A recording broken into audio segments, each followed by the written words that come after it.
Welcome and good afternoon, everyone.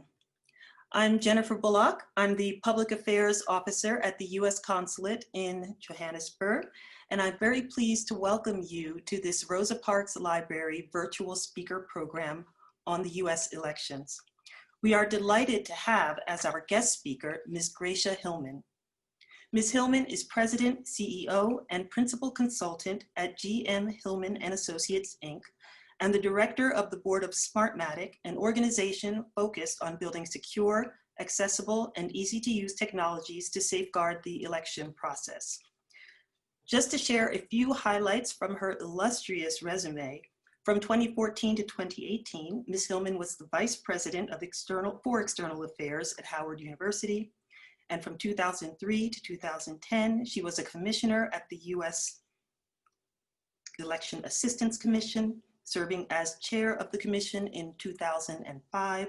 She has worked at the U.S. Department of State as a senior coordinator for international women's issues, and Ms. Hillman has served as executive director of the League of Women Voters of the U.S. She has also worked with the Congressional Black Caucus Foundation and the National Coalition on Black Voter Participation. So we are really fortunate to have such an expert here with us this afternoon to discuss the 2020 election cycle. Ms. Hillman will give us a basic overview of how the U.S. elections function, followed by a discussion of some of the key issues of this election. Some of you have sent questions in advance, and Ms. Hillman will address some of these questions throughout her presentation. And also at the end, we hope to have time for some further discussion and Q&A. Thank you, Ms. Hillman, for speaking with us this afternoon, or morning for you, I know, and thank you for joining us so early in the morning where you are. It's a pleasure to have you with us, and I'm going to turn the session over now to my colleague, Political and Labor Officer Brandon Jackson, who will serve as our moderator today. Brandon, over to you. Thank you. Thank you so much, Jennifer, and good afternoon and welcome to everyone. Before Ms. Hillman begins her presentation, I would definitely like to note, particularly for the members of the press who are joining us today, that this briefing is on the record. I also want to note that Ms. Hillman is a private citizen. As she is not affiliated with the Department of State or U.S. government, her views are her own and do not necessarily reflect those of the Department of State or the U.S. government. As you can see, we will record this session, and while it is a closed Zoom chat, we may use excerpts from this for social media in the future. So while Ms. Hillman will address the questions we have received in advance, if we have enough time, we'll make sure to get your questions live. So make sure in the box down below, if you have a question in the participant field, please virtually raise your hand. If you're called on, we'll unmute you and request that you turn on your video so you can ask the question. So pay very close attention. And once again, thank you so much for joining us today. And now it is my great pleasure to give the floor to Ms. Gracia Hillman. Thank you so much, and hello, South Africa. Hello, Johannesburg. I am so happy to be with you. I appreciate the invitation from the embassy to join this important discussion. And it is nice to know that the participants in this webinar are interested in what is happening in the United States with our elections and with our voter participation. Let me begin by saying there are many things for us to discuss, and we couldn't possibly cover all of the topics in one session. However, I will do the best I can, and while I may be presenting at a more generalized level, I will welcome the questions to get into more specific detail. The other thing to put behind all of this discussion is democracy and what it takes to establish, achieve, and maintain democracy, and the important role that individual citizens play in sustaining democracy, making it a robust democracy, making it a democracy that represents all of the citizens of the country. So I'll begin with an overview, the foundation of voting and elections in the United States. and bring us through to current time. The Constitution of the United States of America is considered the supreme law of the United States, and it lays the foundation for United States democracy, elections, and voter participation. It provides that voting is a right and a privilege. It's a right that we enjoy, and it's a privilege that unfortunately far too Americans do not exercise. So a lot of organizations have to get involved, and a lot of individuals, in reminding people how important it is to vote and encouraging them to vote and providing information that tells people how to be registered and when and where to vote. Article 1 of our Constitution establishes, among many other things, the manner of electing members of Congress, both the United States Senate and the House of Representatives. And that's the foundation of how the presidential elections are conducted. Article 1 also establishes the right for citizens to vote and indicates that the United States Congress will be chosen by the people. Section 4 of Article 1 says, and this is where it gets really important and somewhat complex for the United States, the times, places, and manner of holding elections for senators and representatives shall be determined in each state by that state's legislature. Now, Congress can from time to time make a law or alter regulations as it pertains to the election of federal officials, but every state determines its own sets of procedures. So there are 50 states and the District of Columbia, and each of those jurisdictions can have a different set of rules and processes and regulations for voting. So it does get confusing because people think, well, if you can show up on election day and register to vote the same day in one state, why can't you do that in other states? Well, it's determined by the state legislature. So the Constitution laid what the founders believed would be a solid foundation, but we have to remember at that time, they were really addressing each other, which were principally white men. So in order for other people who lived in the United States to have the right to vote, in 1868, the Constitution was amended. The 14th Amendment granted citizenship to former slaves. That theoretically would allow former slaves the right to vote. Following that, there was a period of what's called Reconstruction, and in fact, freed slaves did vote, and several were elected to the United States Congress.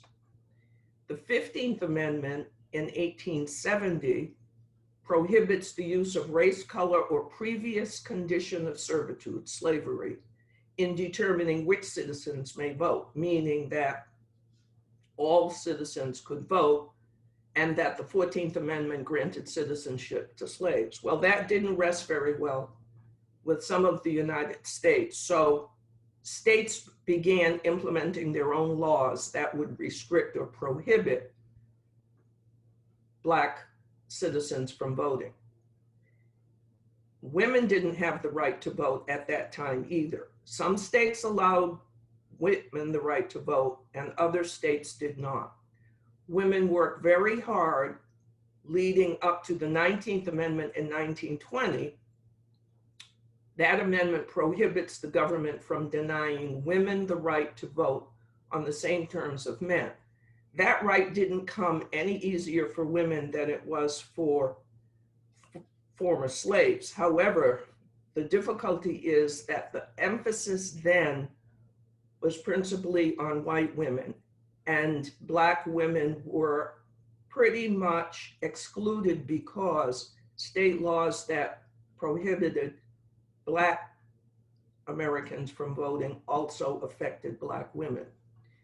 In 1964, finally, there was the 24th Amendment that prohibited poll tax for voting. That was one of the mechanisms used to prevent Blacks from voting. And then in 1971, the 26th Amendment to expand the right to vote to citizens 18 years and older. Before that, you had to be 21 years and older to vote. Now, the Voting Rights Act was passed in 1965, but that was not an amendment to the Constitution. That is a law that over the years has been changed. It was strengthened, it was weakened. Some of the provisions of the Voting Rights Act, which assures access to voter registration and to the polls for African American, Hispanic, and in some cases, Asian Americans. So what's the role of voters in democracy? Well, democracy is ruled by the people through free and fair elections. Technically, yes, United States elections are free and fair. Sometimes the process is complex and confusing, and people don't know if their individual vote is really counted. People raise questions about the Electoral College. The Electoral College was established by the founders. I haven't read anything that explains to me clearly why they thought that was the best way to vote for president of the United States. But it was put in place in part to prevent any one person, any one organization, or any one state from controlling the outcome of the presidential election, or to prevent even either house, the senators or the members of Congress, from controlling who would become president. So there are electors from each state and from Washington, D.C. And those electors are the ones who cast the votes for president and vice president. It's based on a formula, and basically it is determined by the number of congressional districts in each state plus 2 electors for the 2 US senators. Now, Washington, D.C. doesn't have 2 US senators, but it is afforded 1 elector for its representative to Congress, and then another 2 for the 2 senators it does not have. So there are 538 electors. That would be 435 members, voting members of Congress, 100 senators, plus the District of Columbia. So that's why it is possible within a state for people to say, well, but it looks like most people voted for candidate X, yet candidate Y walked away with most of the electors. It depends on how the votes were cast in individual congressional districts. Now, there are discussions going on that says the Electoral College has outlived its usefulness. It's time to change that. Some people would say, no, leave it alone. Elected officials and politicians have figured out how to use the Electoral College to their advantage. So I don't think we're going to see a change to that anytime soon, but I do believe we're going to hear a lot of robust discussion about it, and probably several attempts to change that, which would require an amendment to the Constitution. Members of Congress, meaning our US senators and the members who serve in the House of Representatives, are elected by direct election. So the people in each congressional district and for the senators in each state do determine by majority vote who will be the member of Congress. The states then determine how they run the elections for their own state offices. States do elect their governors. Some states elect their attorneys general, others don't. The attorney general is appointed. Some states elect other positions like Secretary of State, which is the person responsible for elections in that state. And in some states, the Secretary of State is appointed or doesn't even have responsibility for elections. So again, going back to the Constitution, delegating the responsibility of determining manner, time, and place of elections, states are the ones who are figuring out when votes shall be cast, where they shall be cast, except that the presidential election is always held on the Tuesday following the first Monday of November. Now, I don't know why that was determined, why not the first Tuesday of November, but it's technically the Tuesday after the first Monday. So if November begins on a Tuesday, the election is held the next Tuesday. So we've talked about all the provisions that give people the right to vote. Talked a little bit about the struggles that people went through to gain that right to vote. You know, African Americans and women, when they were fighting for their right to vote, they were jailed, they protested, they demonstrated. It was rough. Now, me personally, it doesn't compare to what South Africa went through. But our struggles nonetheless were impactful, and they were difficult, and they were emotional. They were different for the United States than they were for South Africa. But much respect to South Africa for all that it went through to gain the right for all of its citizens to be able to vote and participate in elections and run for office. Two places where voters can have their rights restricted. One goes back to the time, place, and manner when those will be held, how they will be held.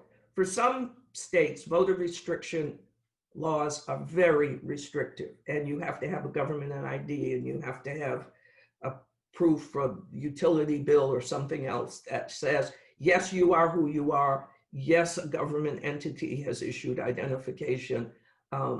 They want to see a picture on a government ID, and some states won't allow students to use their university identification, even if it's a state university.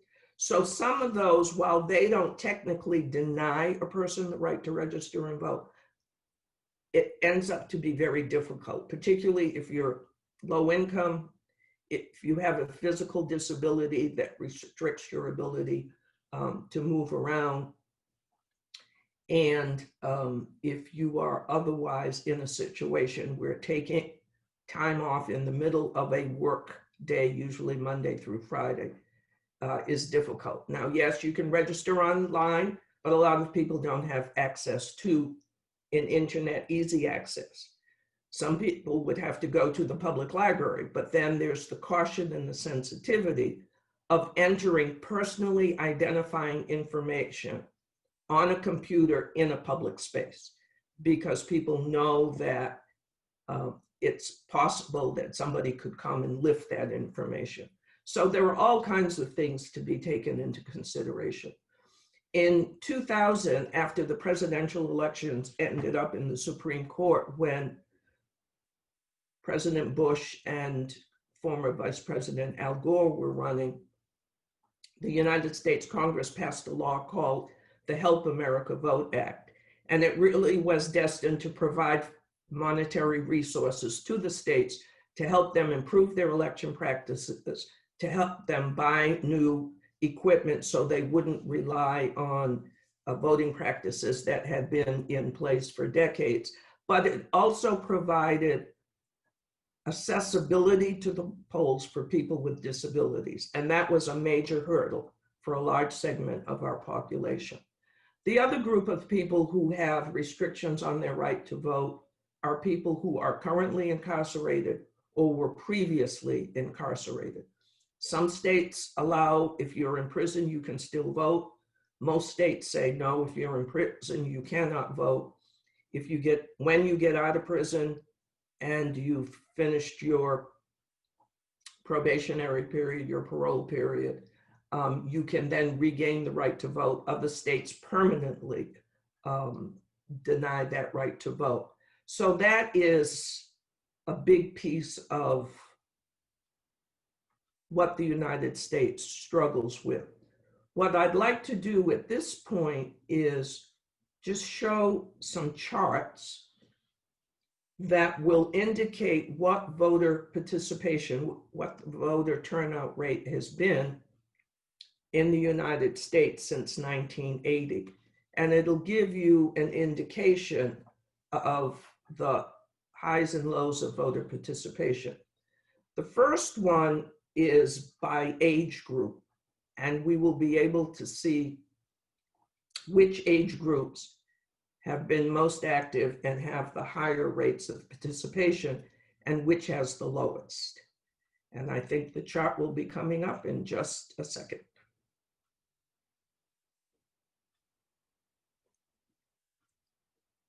I hope. While he's pulling up the chart, I'll just talk a little bit about, okay, here we go. I'll go back to my comment later. So the United States Census Bureau, by name, conducts the census every 10 years to count everybody who's living in the United States of America. They keep that data, and they have also over the decades collected data on voter registration rates and voter turnout rates. I use their information because there's a consistent comparison election by election by election. The census is so hugely important, and I think, unfortunately, a lot of people in the United States don't realize how important it is to be counted in the census, because the census determines how many congressional seats a state will have. So when older populations move from the cold states in the northern part of our country to the warmest states in the southern part of our country, they take with them their numbers counted in the census. And it determines that perhaps the states they left have fewer congressional seats and the states they've moved to have larger. Young people have the same effect. They might move from the East Coast to the West Coast to go to school, and they decide to stay on the West Coast, and they become a part of the census of that state. So what we will see here is that going back to 1980, the highest rate of participation was among people 45 to 64, but it didn't take too long for that number to start dropping off and for the older voters to begin showing up in higher numbers. And what you can assume is that the people ages 45 to 64, when they moved into the 65 and older age group, they took with them their discipline and their consistency in voting. The lowest level of voter participation is among young people.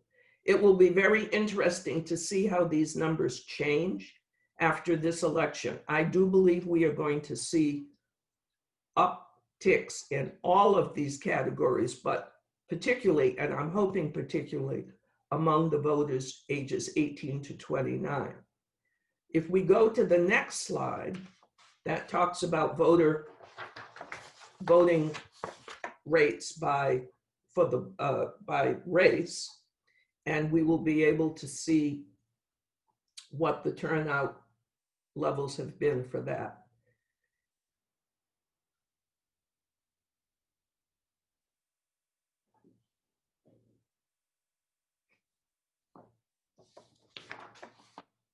While he's pulling up that chart, what I will say is somebody asked what happens between now and November 3rd.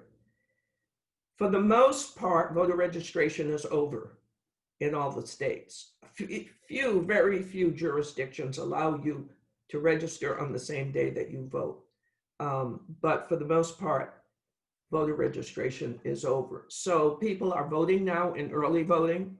People are turning in their mail-in ballots, their absentee ballots, and everybody will be waiting to see what the final vote counts are after November 3rd. Generally speaking, it takes a day or two for all of the vote totals to be counted and reported. And states generally must certify the election results within 30 days. Now, at any level of position on the ballot, a losing candidate can request a recount. In some cases, if the vote totals are really close and I lose by 1 percentage point, it's an automatic recount and the government jurisdiction will pay for it. And in other cases, if it's not covered, if the costs are not covered by the government, then I as a candidate would have to determine if I'm willing to spend the money to have that recount. Going back to 2000, it took at least a month or two for the final determination to be made, and that's when the election went to the Supreme Court. And for many of us, it was a disappointing day to see that our presidential election results had to be determined by the Supreme Court, but that is what happened. And you probably are hearing speculation that that will be the same thing this year. I don't know that. We don't know that. It will depend on what the vote count is on November 3rd. This chart that you see before you now shows voting rates by race and Hispanic origin. And you will see that there have been fluctuations with dips and up, and for a while, a short while, the black voters turned out in higher numbers than white voters. That was 2008, 2012, and we know that was attributed to President Obama's candidacy. And then going into 2016, the white voter turnout was higher than the black voter turnout. I think now black voters realize they can't afford to just not vote, that irrespective of who the candidates are, it makes a difference if they do not vote. And then beneath that, the green line, other voters, and the gold yellowish line, Hispanic voters. And so you can see that for whatever reasons, those two categories are voting in lower numbers than white voters and black voters. And then the third chart that we will see will be voter participation by sex. And while he's pulling up the chart, what I can tell you about how elections are run, every jurisdiction, every state, city, county, even some of the smaller towns. Okay, let's go to this chart. Let me finish my point. Even some of the smaller towns have a person who is responsible for running the elections. The person could be elected, the person could be appointed, and it is their job to conduct the elections. All right, this chart shows participation, male and female, and it shows registration and turnout. So you can see that, I mean, quite honestly, having 75% voter registration rate is not, for me, it's not high enough. But that's about as high as it has gotten in recent years, and it even dropped off a little bit. And then the turnout rate among eligible voters, not among the people who were registered, but among all the people who could have voted in those years. The bottom two lines show what that turnout is. And you will see that consistently women have out-registered and turned out in larger numbers than the men have over the years. And again, I think in all of these categories, we're going to see higher participation for this particular election. Okay, thank you for the slides. And I will be glad to take some questions now, Brandon, if there are some questions on the docket or items I didn't cover that I should. No, perfect. And thank you for that very detailed briefing, especially looking at the Constitution. We have a couple of questions. We received, the vast majority of the questions we received were on the Electoral College, and I know you gave some history and some background, which we greatly appreciate. But the one kind of question that came up that I think still needs to be addressed is regarding the value of the electoral colleges versus the majority voting system. We received 5 questions asking how come the United States does not use the majority voting system.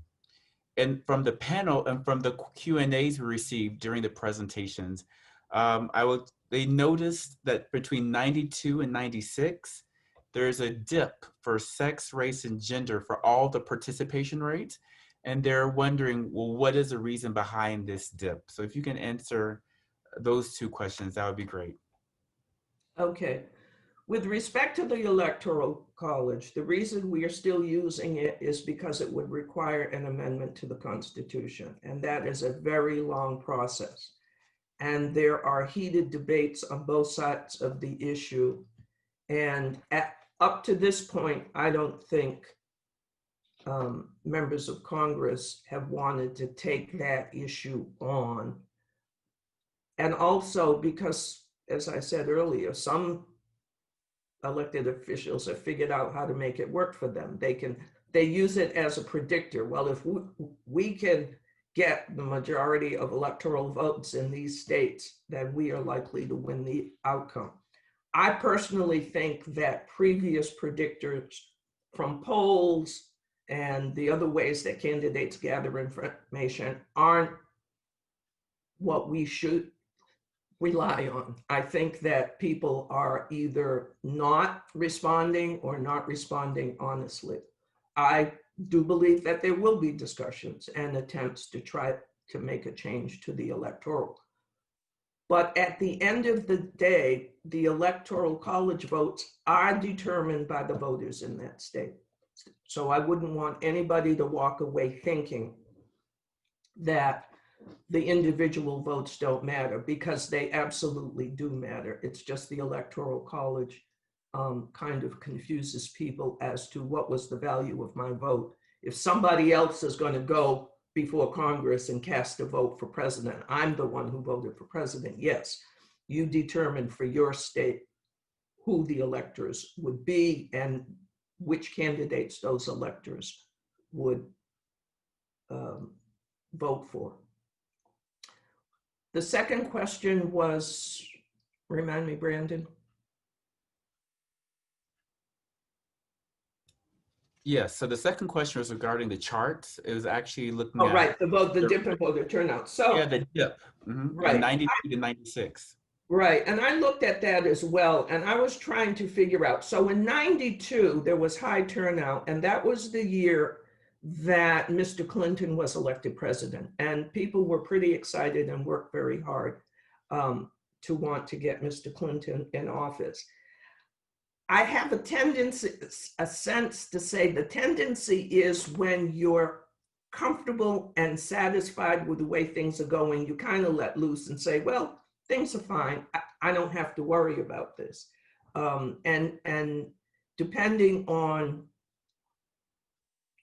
what your issues are, what your leaning is, it worked to the disfavor of Democrats and it worked to the favor of Republicans, because we saw that after the Clinton presidency, a number of Republican candidates begin to increase, not only at the federal level, but at the state level as well, governors and state senates and state legislatures. So hopefully people will understand, if you don't exercise your right to vote because you think everything's going okay, we're working on 2 and 4 year cycles. Every 2 years, the House of Representatives is elected and 1/3 of the Senate. And then every 4 years, we've got president and other members of the Senate. And so it's a short cycle. Any other questions, or should I proceed? Please proceed. Okay, so talking about what are the things that influence how voters think about the upcoming elections? Where do they get their information? What persuades them? And there are any number of ways that people get information. And some people respond to literature and some people respond better to debates. Well, under the pandemic, it is been a different election cycle because there haven't been as many in-person rallies, conferences, conventions. A lot of organizations would hold conferences and invite candidates to come and speak at the conferences. But for the most part, elected officials and the people who are running for office want to get their word out, and the mechanisms they use are speeches, the debates, more or less. Last night we had our last presidential election debate for the few people who have not made up their mind yet, or for people who just want to see if anything has changed. But all the indications are that most people in the United States have already made up their mind as to who they're going to vote for. Campaign literature.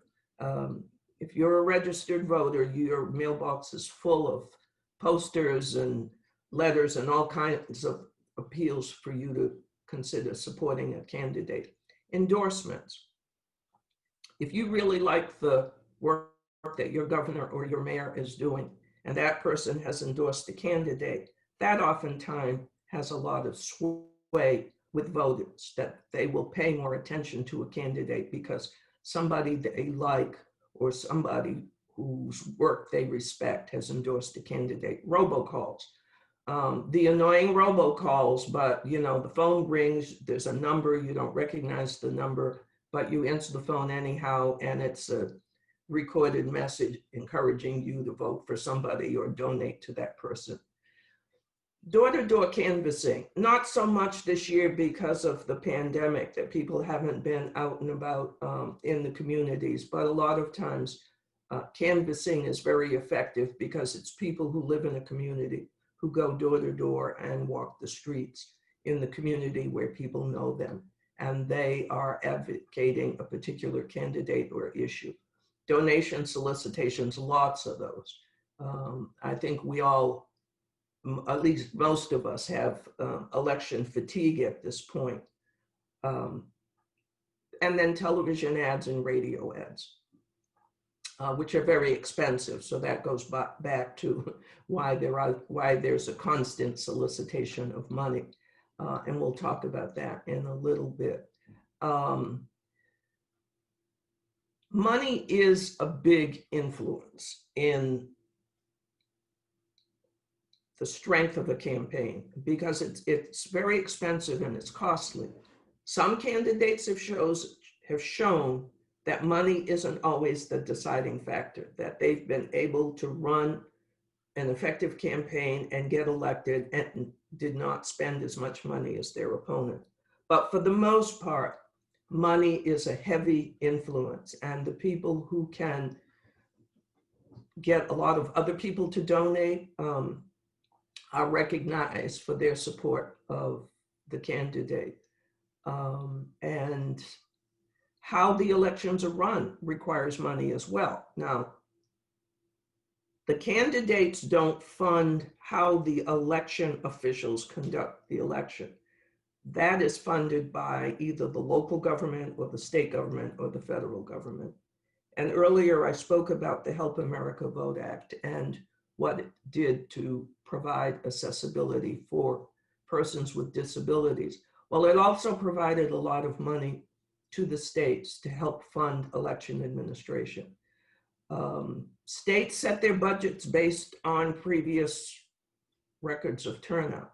So if a state or a local jurisdiction has set a budget and they have very high turnout, then they are likely to run up against the limits of their budget, and it restricts the kind of things they might do. What might that be? How many polling places there will be? How many voting machines they will have, and those kinds of things that lead to a smooth process.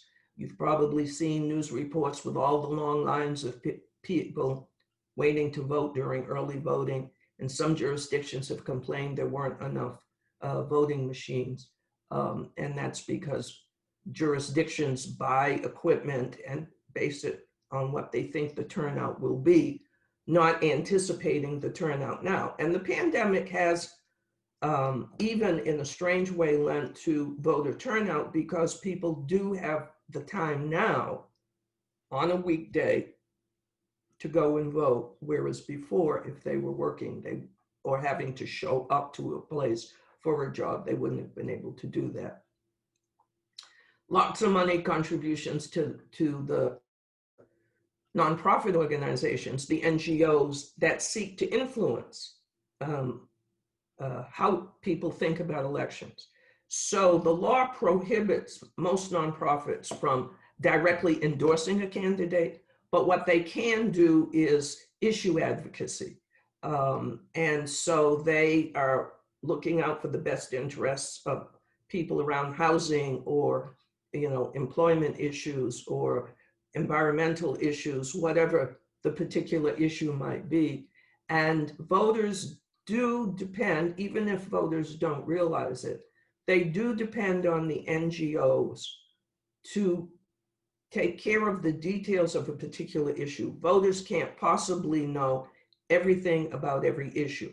So they look to see what an organization they might have respect for does. The League of Women Voters is a good example in the United States. A lot of voters turn to the League of Women Voters, which conducts nonpartisan forums and discussion sessions and issues information about issues, and people use that to make decisions. And we have a right to petition the government. So we've got a lot of issue advocacy in the United States, and there's also a lot of self-interest lobbying. And the self-interest lobbying is usually prescribed to corporations that have lobbyists who try to influence legislation that would be in the best interest of the company. And then, of course, is the media. And I put it in two baskets: traditional media, and by traditional media, I mean the newspapers and the television networks and the radio stations and magazines and others that have been around for a while. You can Google, you can see what they are. And then there's social media. And it is wise to advise people to proceed very cautiously with information they receive or see through social media. Because as we know, pretty much anybody can set up a social media site and may not have the same checks and balances in place that traditional media has. On the other hand, social media is a fabulous way to share information. So that if you want your friends and family and others to know about a particular issue, and you're comfortable that the information you're sharing is valid, then that people will use social media. And what I suggest to students and others I work with, check it 3 times, source it 3 times. If you cannot find that information from 3 different sources that you can be comfortable with, then you should remain suspect as to the accuracy or the legitimacy of the issue. So what I'd like to do now is show 2 charts. The first one talks about the size of the nonprofit sector in the United States, the NGO sector, and the influence that this sector has on many, many issues, particularly on government issues. So as of 2016, there were 1.6 million nonprofit organizations involved in a variety of issues. Some were direct services, and it does include churches, but it also includes organizations that work on particular issues, whether it's child welfare, it could be adoption issues, healthcare, a number of issues, and they want to make sure that the laws and regulations take care of the constituencies they work for. One nonprofit organization I will point to is what we call AARP, the American Association of Retired Persons. It is considered to be the largest membership organization in the United States, with more than 38 million members. The only eligibility is you must be 50 years and older to join AARP. It is a huge organization. It does a lot of incredible work. It provides a lot of incredible information. And it also has a very large government affairs, advocacy, and engagement department to get its members to participate in phone calls, letter writing, sending emails to elected officials to affect particular issues. The issues they focus on are the things that affect retired persons. And that would be Social Security, and that would be healthcare, and that would be certain security issues. And that's an example. And then there are very small organizations that might have a budget of only maybe $100,000 a year, an annual budget, but they're very effective in lobbying their local elected officials on particular issues. And these organizations depend on volunteers. Even AARP has a large volunteer sector. So there's a lot of money and a lot of people who are involved in work with the nonprofit sector.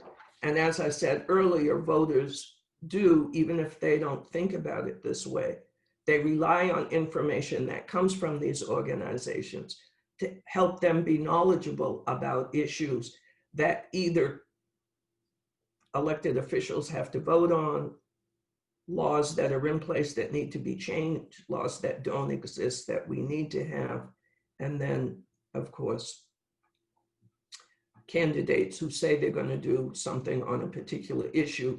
These organizations follow up. So to find out, well, what did you say last year about this issue? What are you saying today?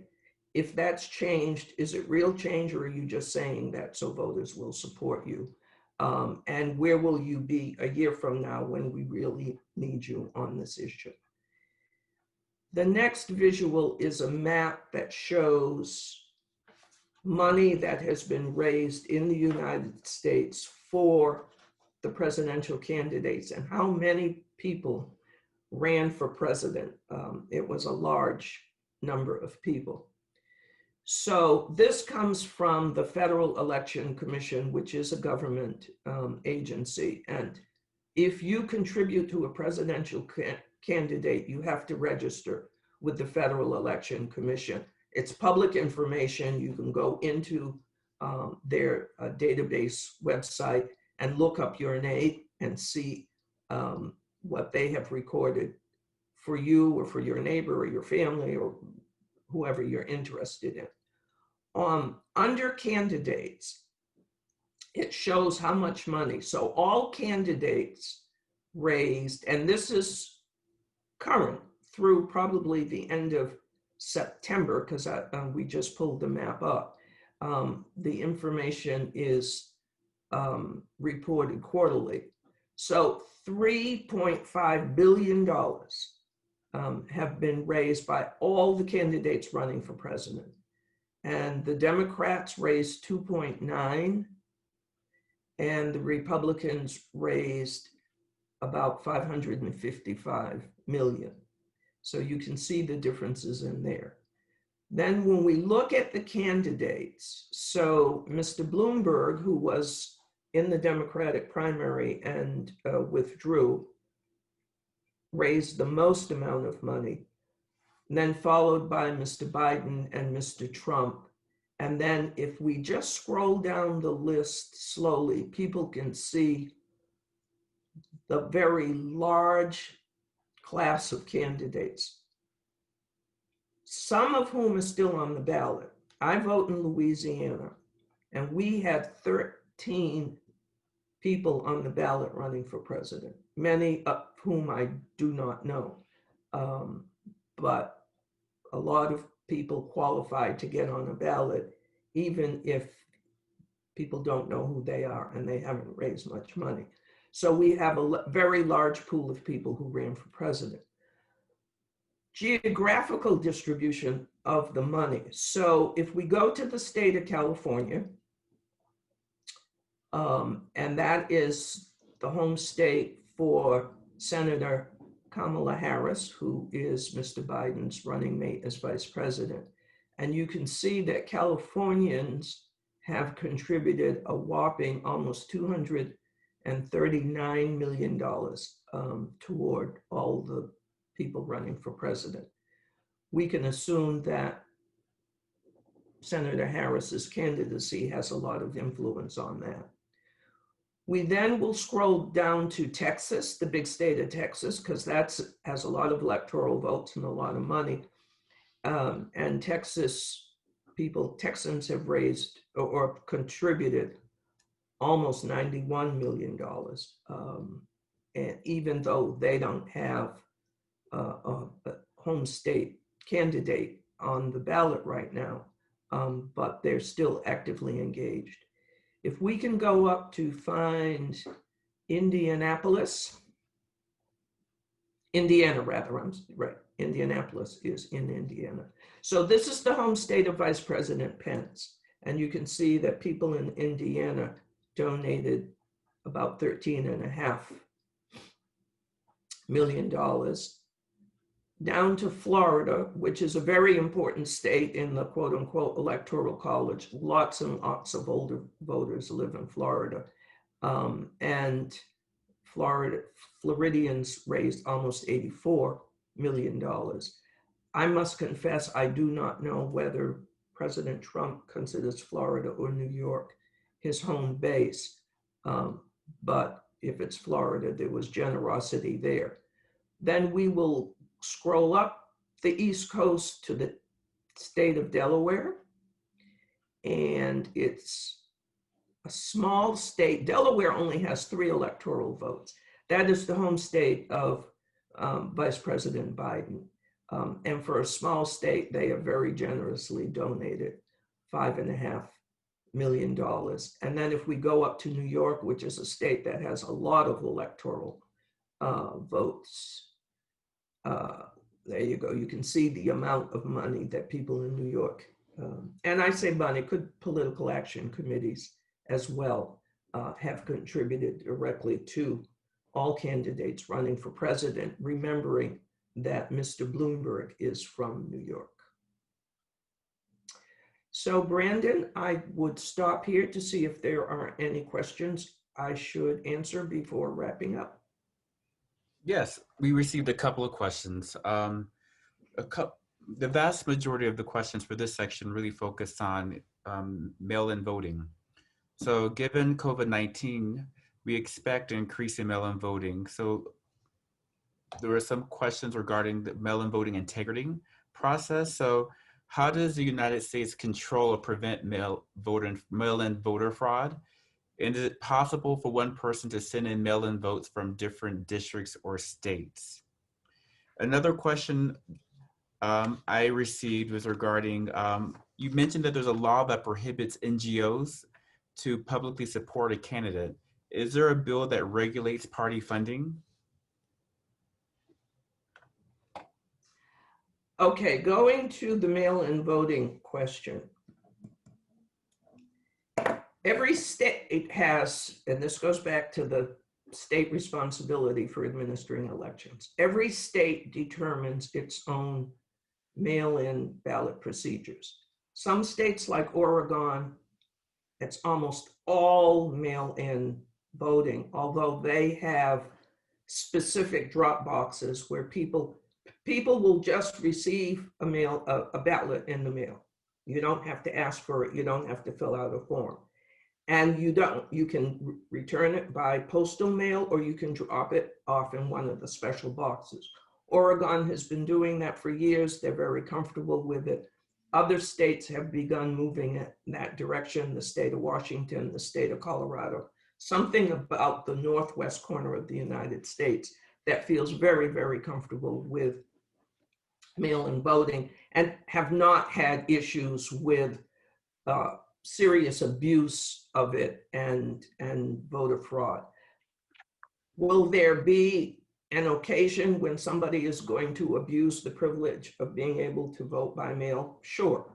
Human beings being human beings, they're going to abuse anything that's accessible to them if they have an inclination to do that.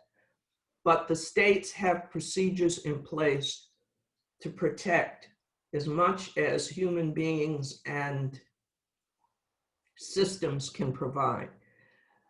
In some states, you don't have to have a reason for wanting to get a mail-in ballot, you just ask for it. Here in Louisiana, you have to have a specific reason. Generally speaking, you're age 65 or older, or you are going to be out of the state, out of your voting jurisdiction for the period of time that the election is conducted. Well, with early voting, that means you're going to be out of the state or out of the country for 3 or 4 weeks. If you think you're going to be out of the country and you've got plans to, or I mean, out of the state, and you've got plans to be out of the state, people think, and I agree, it's best to go for the absentee ballot, and that way you don't have to take a chance that you're not here when it's time to vote in person. States compare voter registration lists. So for example, when I moved from Washington, D.C. to Louisiana, I received a notification from Washington, D.C. that it knew I had moved and wanted me to confirm that I had moved and was no longer going to be registered in Washington, D.C. And information they had was when I registered here in Louisiana. And so if I tried to vote by absentee ballot in Washington, D.C., it wouldn't work. And so there are systems in place. Now, people have done some unfair things, like there was a group in California that created what were meant to look like official ballot drop-off boxes, and they put them up to collect ballots. Well, they were caught on that issue, and I'm not sure what they had in mind, what they were going to do with the ballots. But there are ways to catch it. So it's not widely abused. This year, there are many, many more people who are going to be voting by mail for reasons because of the pandemic. But there are also people who have said, you know what, I don't trust it. I'm going to go stand, if I have to stand in line for 4 or 5 hours, that's what I'm going to do, because I don't trust that the post office is going to deliver my ballot. I don't trust that my ballot's going to be counted. Many states, I don't know if it's most states, but many states have a database, and I can do this in Louisiana, where I can go online, I can look up my profile, and it will show the date that the absentee ballot was mailed to me, the date that they received the ballot returned from me, and then after the election, it'll let me know that the ballot was counted. Now, if there's a problem with the absentee ballot, the election jurisdiction is supposed to contact the voter to give them a chance to correct whatever that problem is. Sometimes people don't use the security envelope, and that's required. In Louisiana, there has to be signature verification on the outside of the envelope. And if you don't have that, that won't be accepted either. And basically, the person is verifying, yes, Gracia Hillman stood in front of me and signed this, the outside envelope of this ballot, and I'm verifying that with my signature. So it has become a political tool, which is unfortunate, because I belong to the group of people that say we should make voting safe and secure, yes, but accessible so that people can participate. Now, with respect to, I think the question was about regulations over financial contributions. The Federal Election Commission is responsible for establishing the regulations and following up on that. So if somebody has a complaint that they think a candidate or an organization is not following the law, they would file the complaint with the Federal Election Commission. So there are laws in place that restrict how much you can contribute to a presidential candidate, whether you're an individual or an established political entity. if a nonprofit organization contributes to a political candidate and didn't realize they weren't supposed to, that would be looked at by the Internal Revenue Service. And we do have a presidential fund. Now, it's, you know, candidates can opt that when they're in the final cycle, getting ready for the election, that they will be funded from the presidential fund. It does restrict the money, and really for it to work, both candidates would have to agree to do that. Sometimes it happens and sometimes it doesn't. Any other questions? Thank you.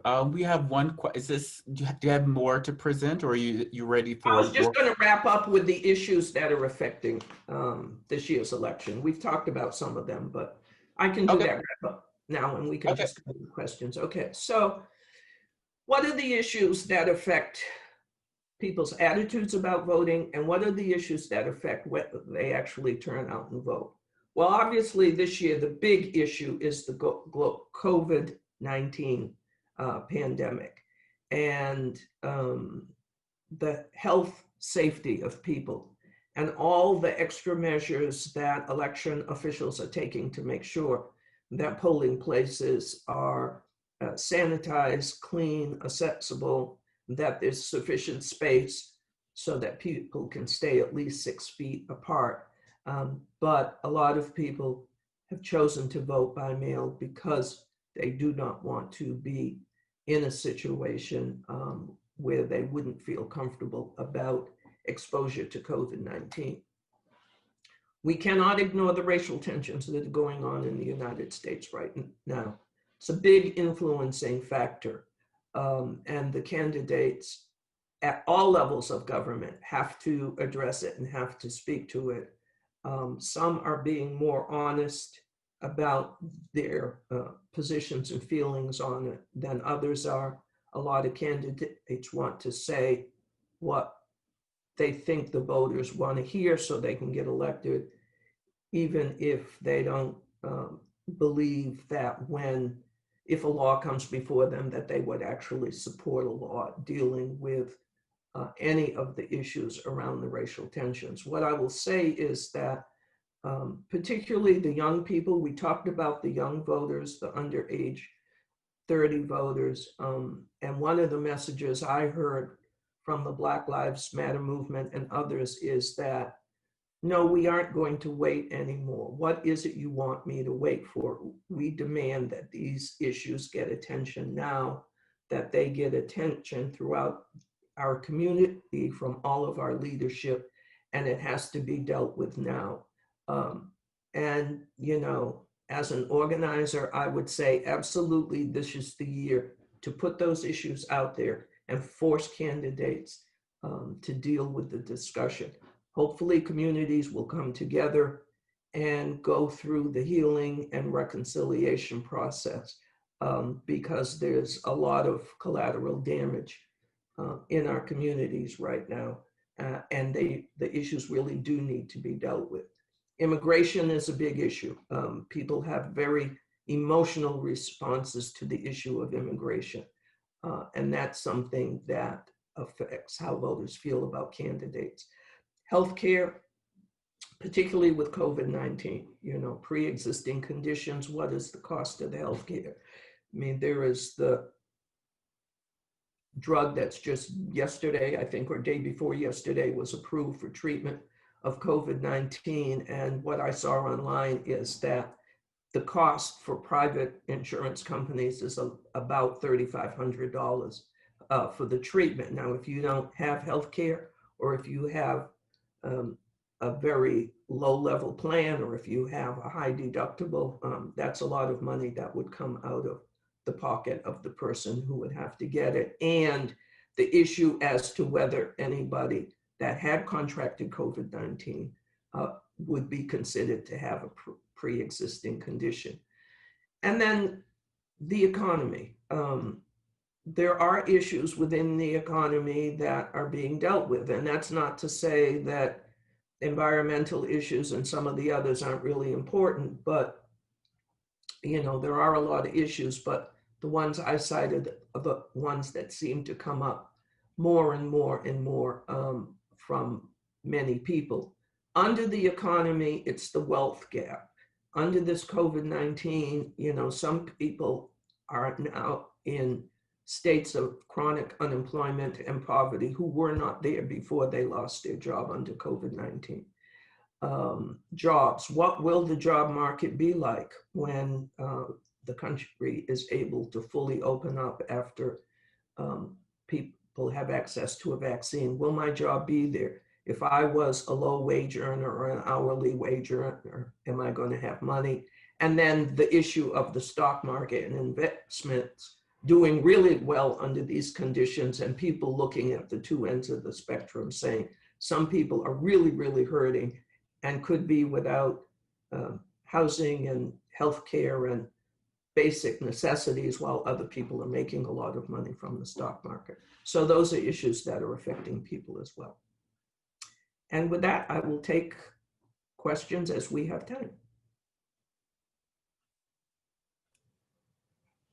Perfect. I have received a couple of questions. The first one is from Reagan, and it says, Iran and Russia are working to influence the US election. Both countries have obtained voter registration information. Iran have sent intimidating messages to Florida voters. How would they have obtained voter registration info? What are they trying to do?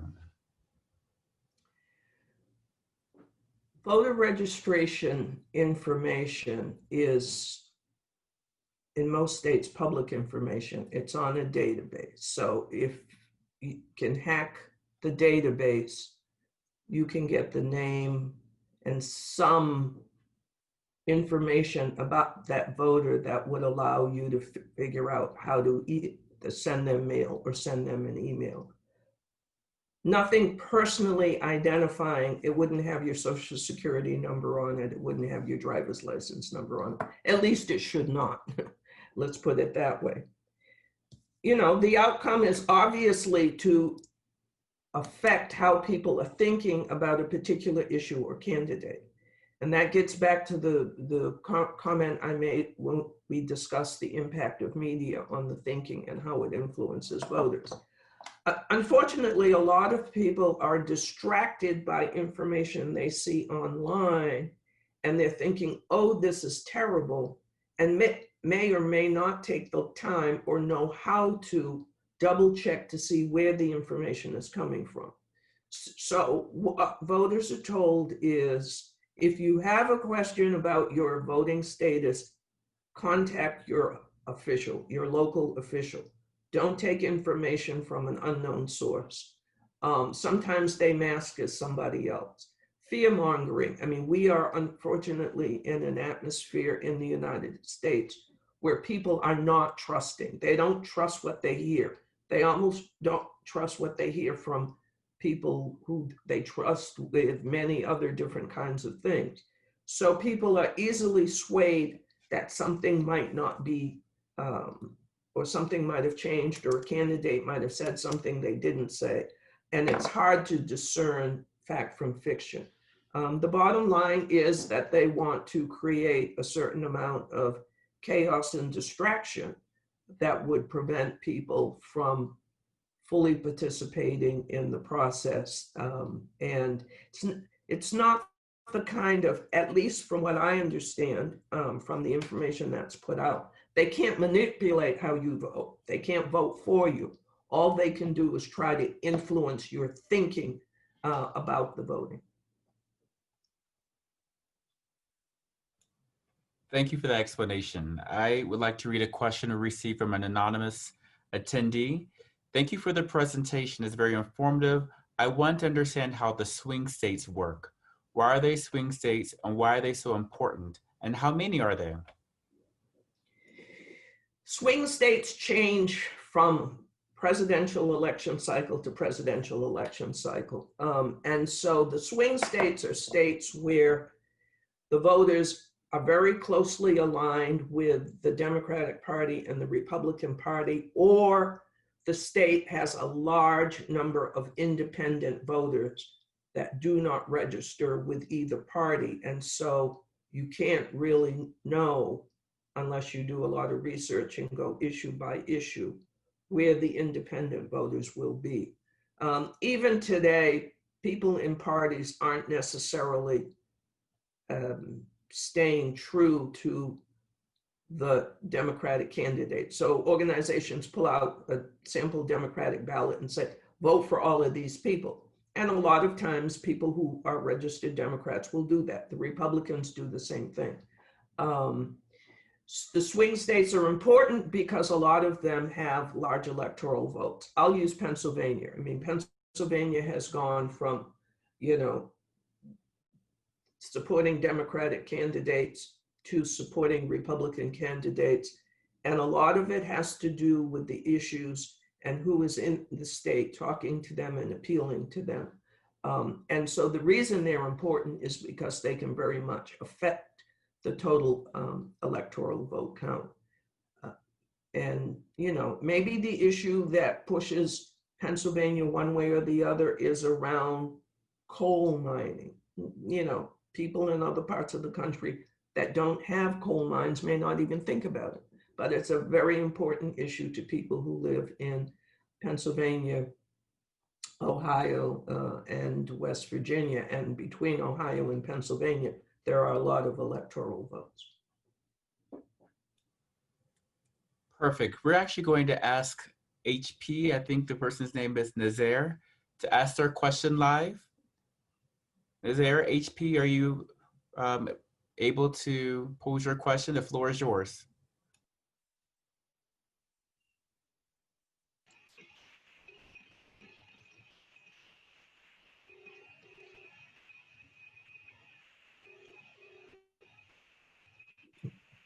We can't hear you.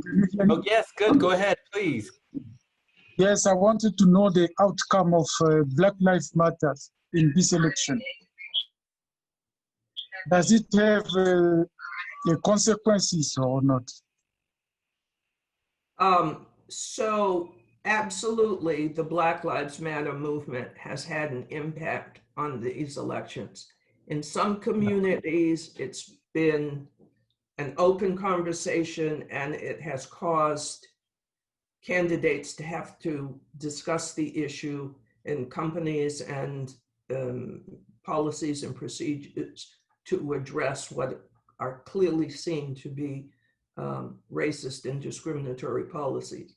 And other situations, it's had a backlash effect where people who resent the Black Lives Matter movement have taken to a different form of organizing, and some communities feel intimidated, and people don't want to be out at the demonstration or protest because they've gotten so violent. It has opened up a conversation. It is a conversation that has to continue irrespective of the outcome of this election. When people vote, they want to win. They want to see their candidate win. They want to see the issue that they were trying to advance win. If that candidate doesn't win, or if the referenda on the issue doesn't win, people tend to get disappointed and pull back a little bit. But on massive efforts like the Black Lives Matter movement, it will continue past Election Day, and elected officials will have to be prepared to deal with it. Thank you. Next question is going to Busi. Busi, please ask your question. You have the floor. Hello.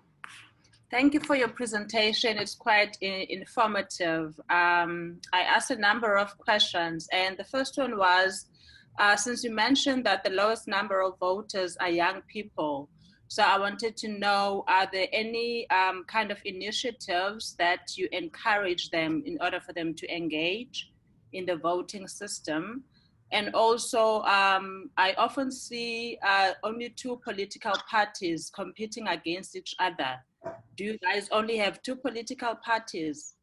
And how many cycles can one president be voted in? Thank you.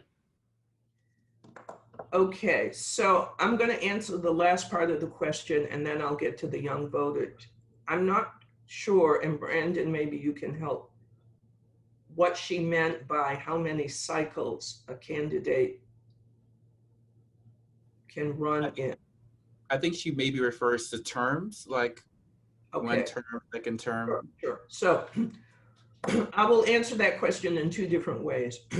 You can run for president of the United States as many times as you want. And you can run on any party that has been organized and registered. You have to register in each state. You have to register with the Federal Election Commission. And so there's work and money that's involved. If you're a Democratic candidate or Republican candidate, the primary process determines who that final candidate will be. So you won't see two Republicans on the presidential ballot. You won't see two Democrats. You only see one Republican. You'll only see one Democrat on the final ballot for president. However, you'll see any number of parties. There's the Libertarian Party, there's a Green Party, there are at least 15 different parties, but generally speaking, and it's been historical in the United States, that the Democratic Party and the Republican Party prevail in terms of the top tier candidates who are considered.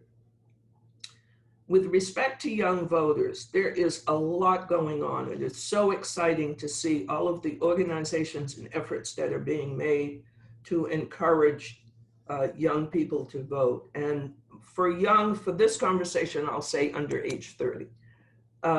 So some of the work is being done through universities and colleges that are organizing, getting students registered to vote, getting information to them, encouraging them to get involved in efforts in their local communities. And we've got youth vote coalitions, and they've been doing all kinds of social media information, and most people know the names of the organizations. So it gets back to, when you get information online, how do you know it's legitimate information? Well, if you just Google the name of the organization and they say they represent, good information comes up.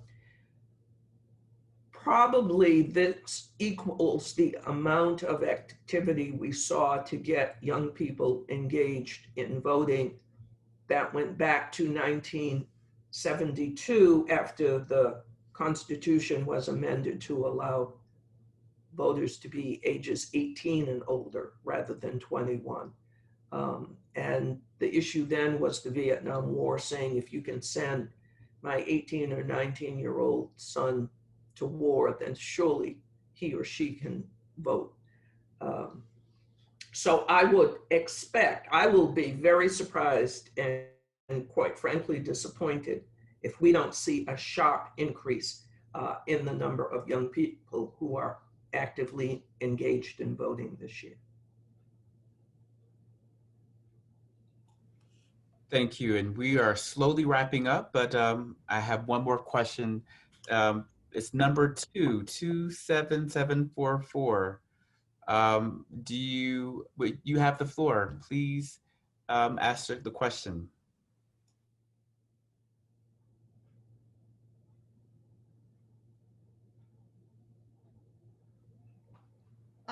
Hi there.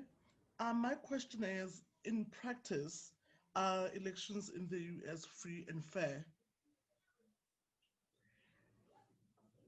Yes. However, there are restrictions. So depending on how a person defines free and fair, the processes are transparent.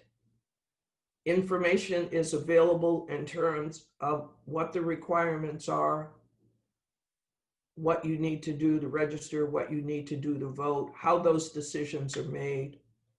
The meetings and hearings that public officials hold to make those decisions are public, and people are allowed to go to those meetings.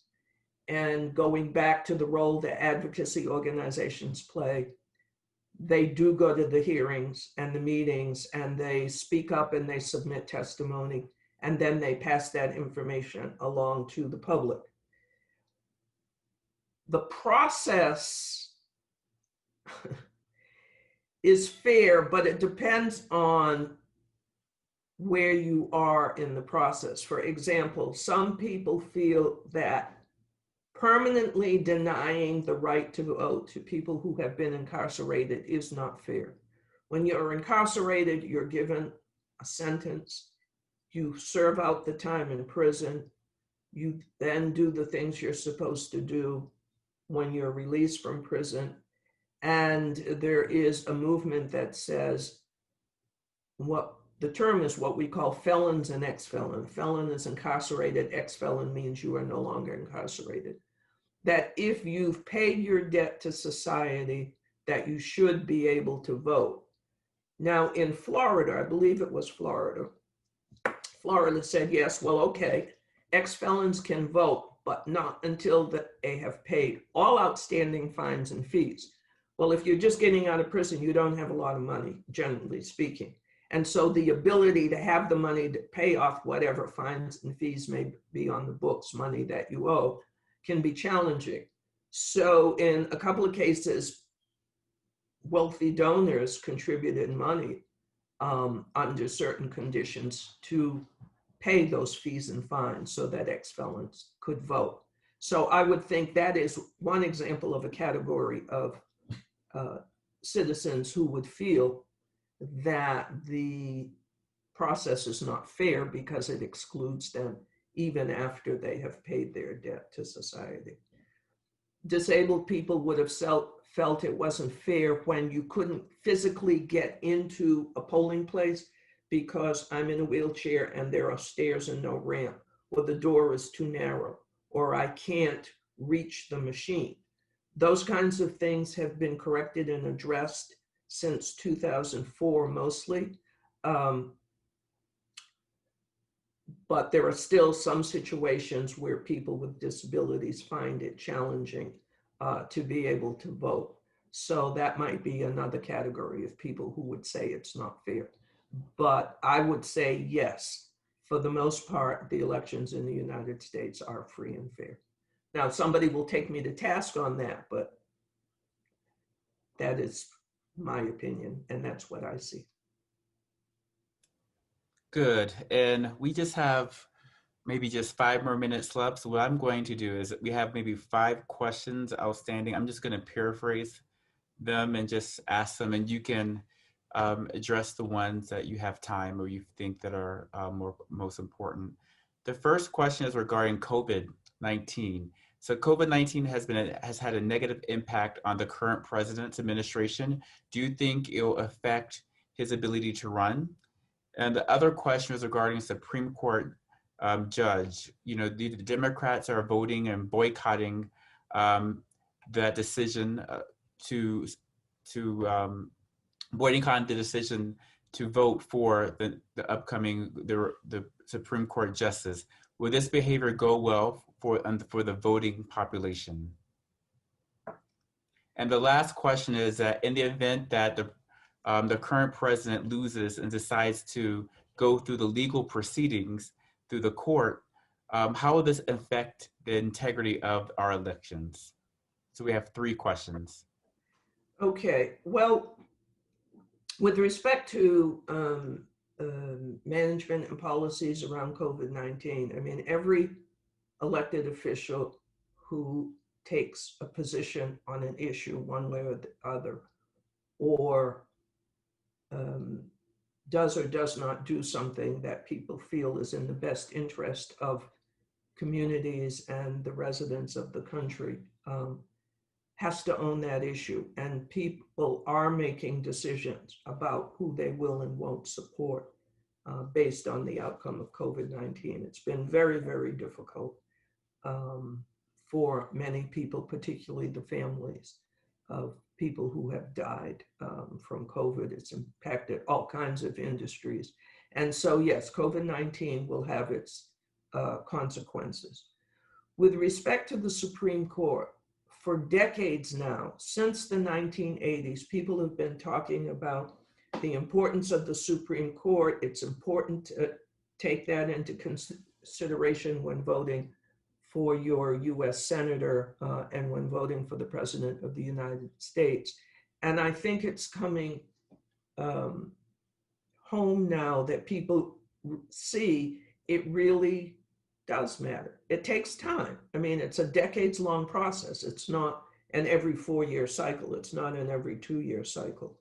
And so I think people are beginning to realize now that we can't take anything for granted in terms of what the long-term impacts will be of decisions that voters make between now and November 3rd. And then the last question paraphrased was, Yeah, so it was an event of Trump. The process after, okay. So, that is speculation right now, and I really don't, want to speculate one way or the other. What I will say is when the 2000 election ended up in the Supreme Court, it was very frustrating and disappointing for a lot of people. And it did affect voter participation. Some people were completely turned off. Other people were very energized and saying, oh no, we won't let that happen again. Well, guess what? It could happen again. We don't know if it will, but it could happen again. And so it gets back to the fundamentals of democracy, and democracy is only strong as the voters make it to be. It is fragile. It's not etched such that it'll be here forever the way it is, but that the voters and the citizenry have to make it very clear how important democracy is to them, and that they will continue to be engaged in democratic processes, including voting. Well, that's great. And thank you so much for your time, Ms. Hillman. I'm going to pass it over to Jennifer. I have enjoyed today's conversation. A lot of very critical and interesting questions. So I've really thoroughly enjoyed this. Thank you. Over to you, Jennifer. Brandon. Thank you. I appreciate your guidance through this. Anytime. Thank you, Brandon, for moderating for us. That was terrific. I want to thank also our participants, everyone who joined, and the excellent questions that you asked and submitted in advance. And finally, just thank you, Ms. Hillman, for such an informative and interesting presentation. I'm glad that we've recorded it because I do hope to share it with the broader audience and reposting it on our social media. So again, thank you very much, everyone. Thank you, Ms. Hillman. Well, thank you. I really enjoyed being with you in South Africa. Better that I could have been there in person, but that's okay. There will be another time. Yes, hopefully in the future. All right. Thank you. Thank you to the participants as well for your good questions. Great. Enjoy the rest of your afternoon, everyone, and the rest of your morning, Ms. Hillman. Thank you. Thank you.